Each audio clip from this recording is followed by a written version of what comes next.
porque eu não saio de casa sem brinco. Então, há mais de 30 anos me deram esse sinal. Como é ser responsável por toda a instituição da DERDIC? É bem difícil, mas é muito prazeroso. Eu acho porque a DERDIC, apesar de ser difícil, porque não tem assim muito dinheiro, o trabalho da DERDIC, tanto na escola quanto na clínica, consegue mudar a vida de muitas pessoas, né? Dar oportunidades e ter um cuidado, tanto na clínica quanto aqui.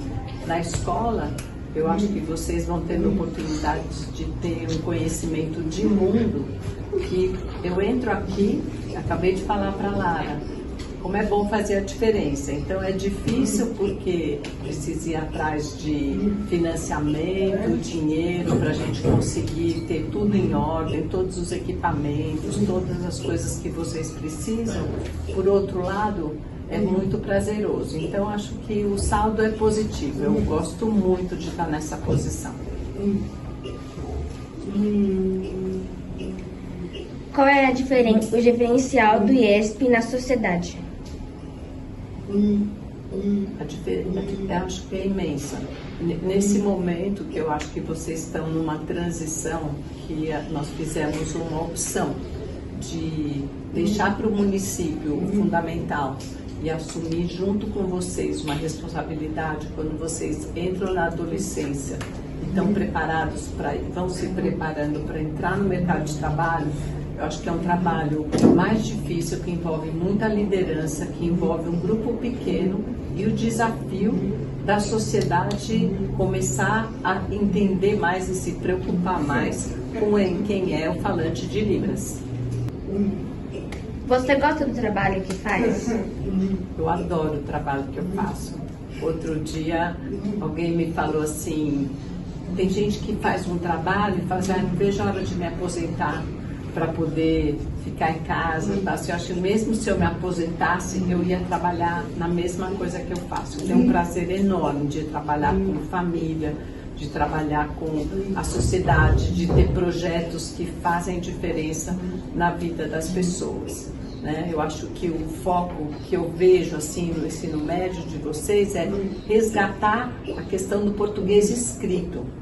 Porque Libras, ok, a gente tem um problema que tem que ter intérprete muitas vezes, mas se você tem o poder da escrita e do texto, de compreensão de leitura, você já está inserido na sociedade. Aí a questão da língua, quem fala também é bilíngue nesse sentido, e quem faz Libras e o escrito, o português escrito é fundamental. Então eu vejo que uma escola como essa, que privilegia quem tem Libras, e já que o sistema não oferece isso, né?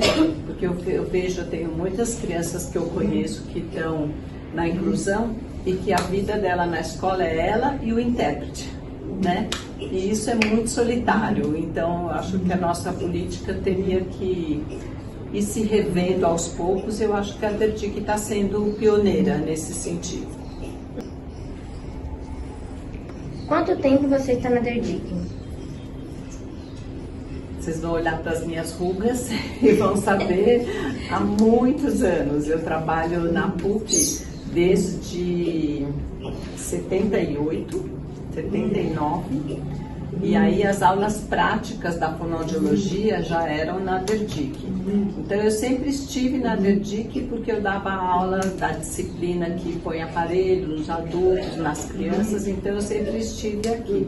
Aí em 2003, eu tive notícia de um dinheiro dos Estados Unidos que poderia construir um centro para criança de 0 a 3, porque sai da maternidade, precisava com o aparelho.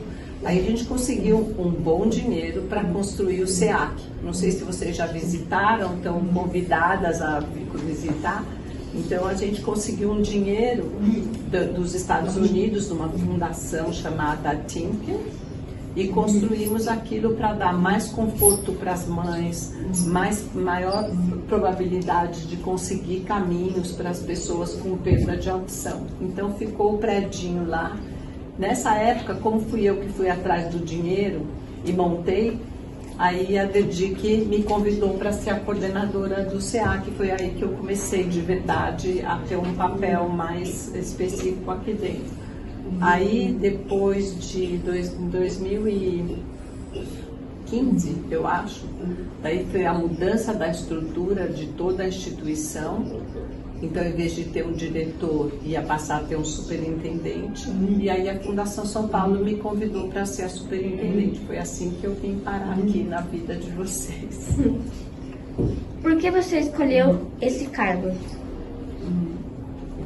Quando você faz uma carreira na universidade, eu faço muita pesquisa. A minha pesquisa principal hoje, eu dou aula no mestrado e no doutorado de fonoaudiologia. A minha pesquisa principal é para facilitar que as pessoas que não têm tanto recurso consigam ter um processo de reabilitação justo. Então, consigam, se for optar por Libras, a escolaridade o mais cedo possível, se for optar por fazer implante coclear, que alguns de vocês têm implante, o mais cedo possível. Então, ajudar as famílias nesse caminho, porque a vida é muito difícil. Então, assim, né, vocês veem que os pais de vocês devem fazer muitos sacrifícios. E o que acontece? É difícil para eles conseguirem aderir. Então, agora, meu último projeto é conseguir uma comunicação por WhatsApp com as famílias, para a gente garantir que eles venham para ajudar no transporte, para ajudar com uma possibilidade de ser dispensado do trabalho. Então, eu acho que eu sempre, isso é o que eu faço desde que eu me formei. Então, assim, a superintendência é uma consequência natural de quem faz carreira na universidade. Então, se você é professor, doutor, faz pesquisa e dá aula, chega uma hora na sua carreira, que eu estou na PUC desde 79, chega uma hora na sua carreira que as pessoas te oferecem cargos administrativos, que você sai um pouco do seu fazer de fonoaudiólogo e de professor e começa a ajudar a administrar isso, né? Administrar, assim, ver que você tem as pessoas, você tem infraestrutura, você tem luz, telefone, você tem como isso pode ser sustentável. Vocês sabem o que é sustentável? Sustentável é uma coisa que, para continuar existindo, tem que ter recursos. Então, sustentável é você ter certeza que você consegue os recursos para manter a escola funcionando. Então, isso é que é ser sustentável.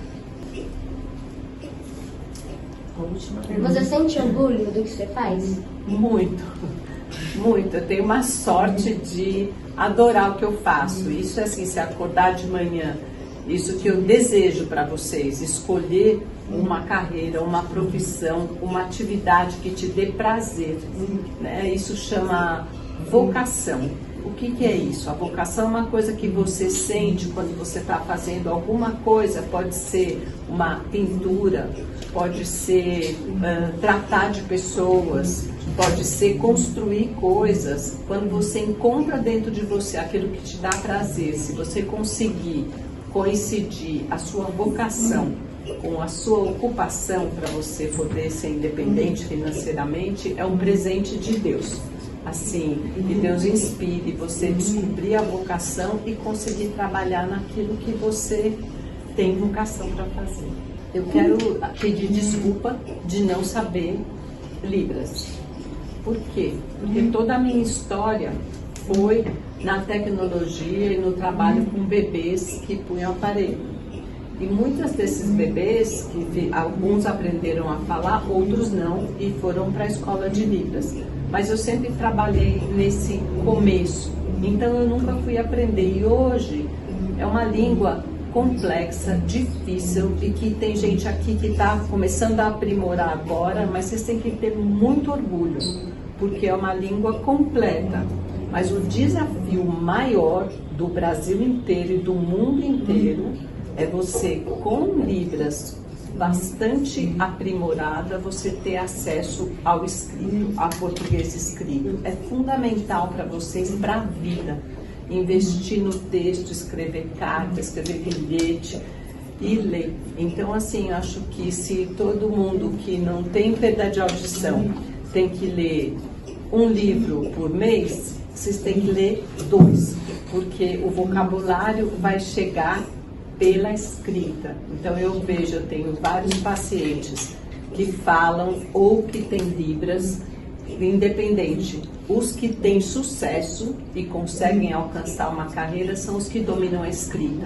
Não importa se falam mal, não importa se não fala português e faz Libras, mas se tem um português poderoso na escrita, a chance de sucesso multiplica por 1000. Então, assim, é uma pena que eu não saiba Libras, então eu preciso de um intérprete, mas é uma realidade que vocês vão enfrentar. Mas na escrita não, na escrita é um poder que vocês precisam adquirir para ter dentro de vocês muito bem. Então boa sorte para vocês, vocês são o máximo, lindas. Então, o que precisar de mim, eu tô lá na minha sala. Então, uma história muito boa. Espero que vocês tenham gostado. Um beijo.